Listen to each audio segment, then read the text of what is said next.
Hi guys, Mr. C here, and we're going to do a story called Owl Moon. I want you to really listen to the way the author describes things, especially the sounds or the way you see things. She uses beautiful words in this. Owl Moon by Jane Yolen and illustrated by John Schoenherr.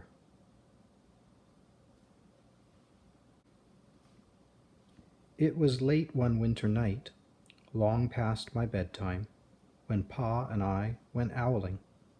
There was no wind.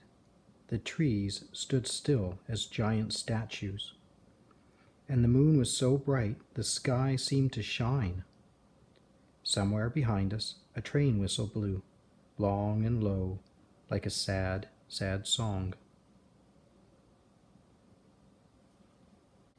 I could hear it through the woolen cap Pa had pulled down over my ears. A farm dog answered the train, and then a second dog joined in. They sang out, trains and dogs, for a real long time. And when their voices faded away, it was as quiet as a dream. We walked on toward the woods, Pa and I.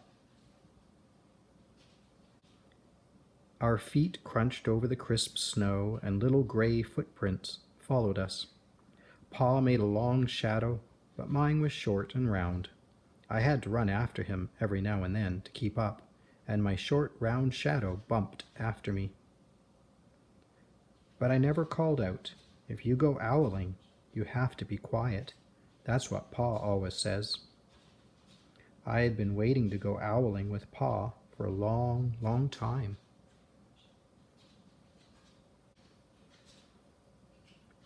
We reached the line of pine trees, black and pointy against the sky, and Pa held up his hand. I stopped right where I was and I waited. He looked up as if searching the stars, as if reading a map up there. The moon made his face into a silvery mask, and then he called, "Whoo, whoo, whoo, whoo, whoo," the sound of a great horned owl. "Whoo, whoo, whoo, whoo, whoo, whoo." Again he called out, and then again. After each call he was silent, and for a moment we both listened. But there was no answer. Pa shrugged, and I shrugged. I was not disappointed. My brothers all said, "Sometimes there's an owl, and sometimes there isn't." We walked on.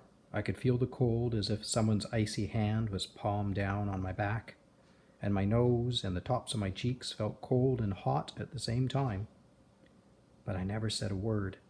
If you go owling, you have to be quiet and make your own heat.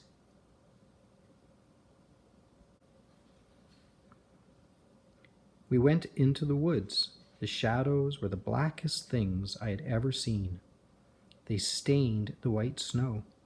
My mouth felt furry, for the scarf over it was wet and warm. I didn't ask what kinds of things hide behind black trees in the middle of the night. When you go owling, you have to be brave.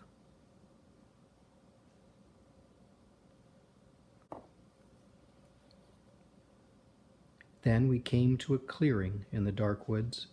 The moon was high above us. It seemed to fit exactly over the center of the clearing, and the snow below it was whiter than the milk in a cereal bowl.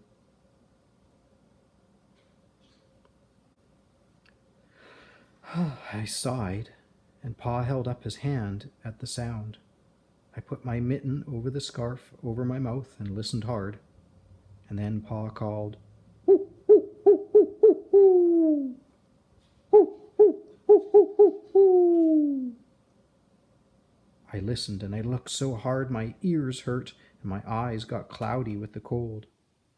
Pa raised his face to call out again, but before he could open his mouth, an echo came threading its way through the trees.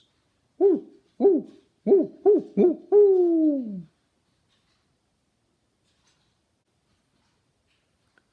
Pa almost smiled, and then he called back, "Woo, woo, woo, woo, woo, woo," just as if he and the owl were talking about supper or about the woods, or the moon, or the cold. I took my mitten off the scarf off my mouth, and I almost smiled, too.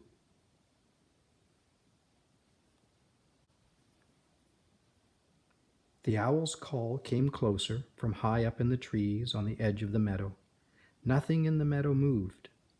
All of a sudden, an owl's shadow, part of the big tree shadow, lifted off and flew right over us. We watched silently, with heat in our mouths, the heat of all those words we had not spoken. The shadow hooted again.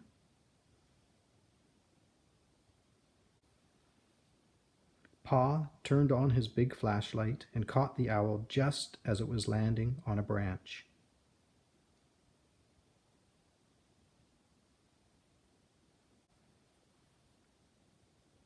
For 1 minute, 3 minutes, maybe even 100 minutes, we stared at one another.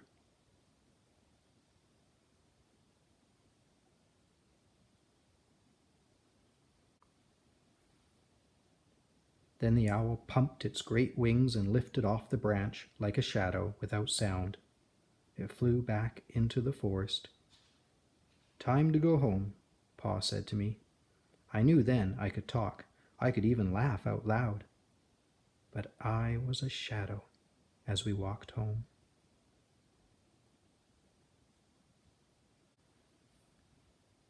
When you go owling, you don't need words or warm or anything but hope.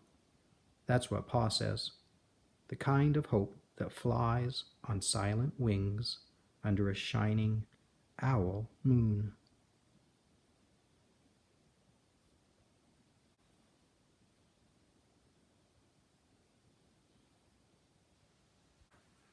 So Owl Moon, one of my favorite books, not just because I get a chance to do some fun sound effects like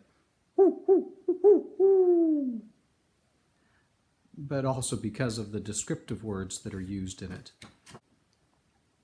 For example, one of my favorite parts is when they come to the clearing in the dark woods and the moon is high up above them, and it seems to fit exactly over the center of that clearing, and the snow below it becomes whiter than the milk in a cereal bowl. I just love the description of that. Milk in a cereal bowl, round clearing.